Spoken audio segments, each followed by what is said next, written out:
Oops, spoilers. Yes, size spoilers there. That was out of order. It's all right. Oh, do I have that up there twice? I have that up there twice. That's why. All right. Okay. So let's talk about our box office numbers, which Yes. um, a, a YouTuber I follow because he's a bit iconoclastic and makes you think a bit. Let's see, what's his name? Put up a video. His name is. Thought his this week has kind of blended together. Let's see. This is why I always have the screenshots ready in advance, Yeah. because otherwise it looks like this. Yeah. His Is it somebody I would know? Now he's a very small person in terms of YouTube subscribership. Okay. Who I saw him because he appeared on Kenji Ware.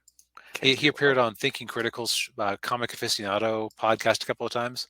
Okay. Um, he's got like 500 subscribers, which is 10 times our audience. But Yeah. um, he does some things where he like really makes you question some assumptions that you have, which is why I appreciate him. But he did one about Ant-Man 3 is a box office disaster, but doesn't really matter. And he made the cogent point that you don't want to um, associate quality with box office. Yeah.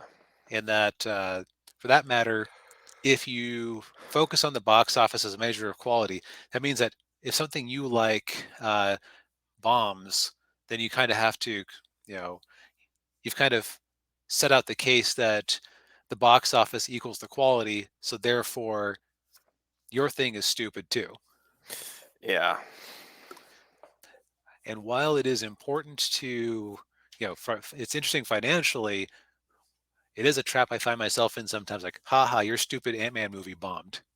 Yeah. That means it's bad.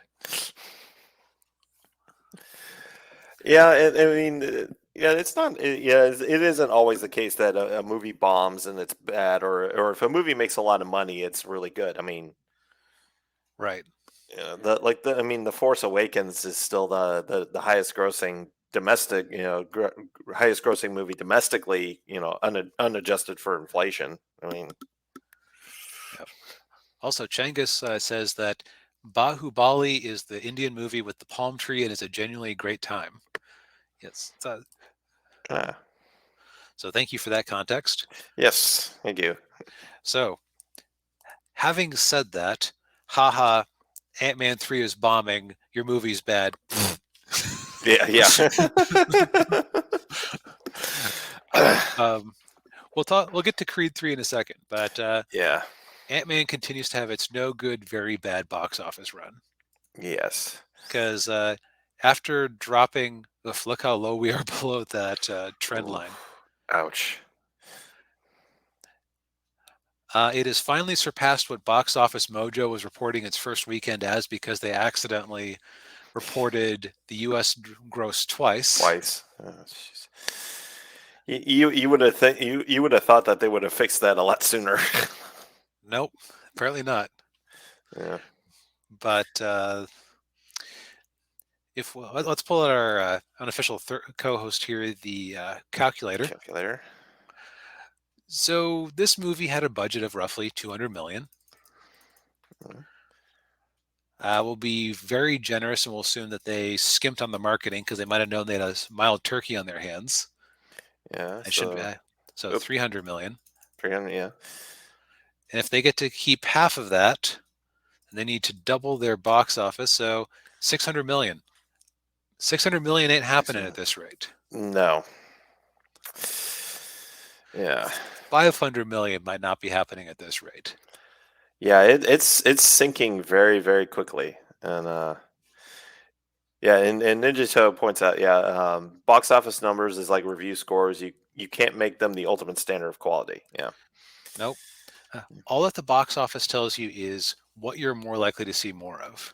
Hmm. Um, this could be. This is probably why they've booted the Marvels back to November. This is why there's talk of Agatha and the Echo shows getting delayed. Hmm. Um, Yeah. because there will be no profits from this movie to plug into the next movie or TV show. Right. Yeah. And they're kind of. I think they might be going like panic mode, like DC did after Hmm. Batman v Superman. Just like, oh no. Yep. So it'll be interesting to see how Marvel responds to this. Yeah. And and also I would say with like Agatha and Echo, it wouldn't surprise me if they don't just cancel those shows entirely. Yeah. Might just quietly not ever release them. Yeah. Yeah. So And yeah, Ninjato says they shouldn't put so much marketing money towards more obscure property. Well, yeah, they it's if it's Marvel, they're gonna go all out with it. yep. They're gonna want as many people going to see it as possible. Especially because this is the theatrical debut of their new villain, Kang, Hmm. which is a problem. Yes. Because if you introduce, like, imagine if, I don't know, imagine if you tried to turn Abomination from the Incredible Hulk into the big villain of the first Marvel phase, and then the Incredible Hulk underperforms. Hmm. You're now in trouble because who the hell knows who Abomination is? Yeah. Yeah, and yeah, yeah. There's a reason we didn't see him for however long that was. Until Shang-Chi and She-Hulk, yeah. Yeah, yeah, yeah. Um, But yeah, it's doesn't it's putting Marvel in a very precarious position. right, because if you've it's like the problem that you always have if you're trying to make a connected universe in advance. What Hmm. happens if one of the movies bombs? And Yeah. that's where you establish this important character. Hmm. Yeah, then yeah, and all of a sudden people are like, "Who's this Kang guy, and why do I care about what he's doing?" Yeah. Didn't Ant-Man beat him? I saw a trailer for that and skipped the movie. Yeah, Why is he a big deal? yeah, Um, Rounding out the top five, we have Cocaine Bear, which is coming in at the lowest end of projections, but for what's bound to be a pretty modestly budgeted movie, doing all right, yeah, especially for a movie named Cocaine Bear. yeah. Uh, the one that kind of surprised me with with its underperformance, but also in retrospect, if I had known a few key details, I would have not said this movie could hit 100 million Yeah. last week. Demon Slayer Kimetsu no Yaiba to the Swordsmith Village. Um, so the previous movie, which was the highest grossing movie in Japanese history at one point, if it still isn't, Mm. it was an entire story arc from the manga. Ah, yes. So the thing with that is that it was short enough that you could tell that entire story in a theatrical runtime. Hmm. So what this really is paying for a preview for the third season.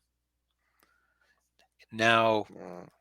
if you had taken the first three or four episodes and strung them together uh, to preview the next season, I would have still gone because I was planning to go with my friends until I found out what this movie actually was. Daniel, I think we talked about this. Tell the nice audience what the movie actually is. The movie is actually the last two episodes from season two, and then the first episode from season three. Yes, my God, every week Yeah. I tell people every week I am busy during this time. Anyway, yeah, Daniel, season two of Demon Slayer, is that new content? No, that is old content. Somebody at work who went to see it and enjoyed herself told me, yeah, they basically made you pay extra for to preview season three. Oh, God.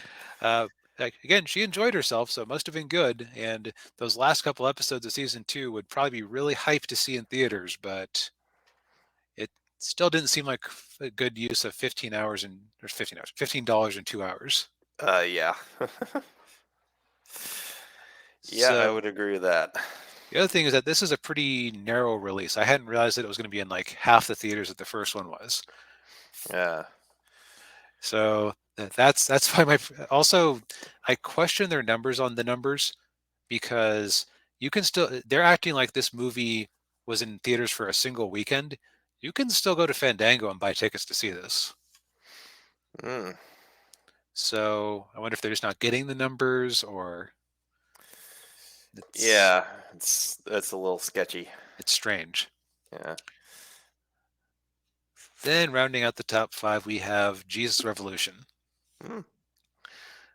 with a bunch of stuff that's been in theaters for a while now, um, rounding Yeah. things out. Yeah. Although we do have a new release, Operation Fortune Ruse de Guerre, which is a Jason Statham vehicle that was filmed years ago. Yeah. And it was directed by Guy Ritchie. Oh, I didn't realize it was a Guy Ritchie. Yeah. So that's bound to, yeah, that might be some RRR type fun. Yeah. Yeah, I watched Film Threads review of it. They said it's a your standard action movie. Yeah. Okay, which might be kind of refreshing. Yeah. Uh, Now, before we get into Creed, because it kind of bleeds into our main story of the week, let's take a Yes. quick look at the DEG. Our boy Puss in Boots is number one after this being the first weekend that he's being tracked for the home digital releases. Yeah. Yeah. Very good. Fablemans is up there. Yeah. Nicolas Cage Western movie The Old Way, which I'm actually kind of surprised that this was his first Western, given just the sheer bulk of movies he's been in. Yeah, that is a little surprising. Yeah. Well, It's weird. yeah. Weird that he played himself in an action movie before he played a cowboy. Yeah. Uh, the Whale and Babylon are in here, Yeah. which makes less room for Black Panther. Ticket to Paradise is just it has been there the entire year, really. Yeah, it has. Yeah. Top Top Gun Gun, Maverick, Yellowstone, Yellowstone, Fading. Um, Alice Darling. Black Adam. yeah, down to 12. Down to 12. Ugh. I hate seeing this every single time. Yeah, I know. Ugh. This vomit of sparkles, Yeah. devotion, Elvis. women talking. Oh, Women women talking. talking debuts at number 18. Oh. So, um, insert more jokes about. I guess nobody wanted to see women talking here. Yeah, yeah. Everything, everywhere, all at once, refusing to leave our charts. No. Which I still need to watch that. Me too. Like here's the crazy thing I realized about that movie. Yeah. Uh, it is. Oh, by the way, the RRR fan celebration was in a few theaters last weekend. Yeah. Um, Everything Everywhere All at Once grossed more than Women Talking last weekend. Yeah, like this thing refuses to leave theaters. Like it took a break from September 2022 until January 27th when it got announced as being an Oscar contention, Yeah. and it's just stuck around.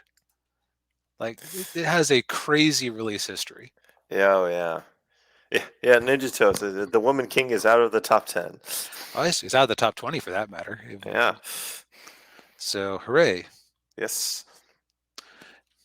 It, you know, is um is Black Panther 2 basically just the Woman King plus Avatar 2? I think it is. I think it is. Jeez. Oh man. Yeah. All right. So I think what this tells us is that um, well, we can expect more anime movies because if this is just episodes stitched together, then Hmm. it definitely was lucrative, even if it didn't make as much as the previous one. Yeah. Um, and we might see, Jesus Revolution is holding in there. Yeah. We might see some more of that. Now I wonder. I can't wait for the Asylum knockoffs of Cocaine Bear. What would it be? Meth Cougar. Yeah, Meth Cougar. You could have oh, Fentanyl Shark. Oh, Fentanyl Sharknado. Yeah, there you go. um, let's see. Yeah, like you know that there's going to be this is going to be like a spike in this type of genre of drug plus animal. Oh yeah, yeah. Jeez. All right, I think we've puss and booted it around this enough. Let's talk Yes. about Creed 3. Yes. Creed 3.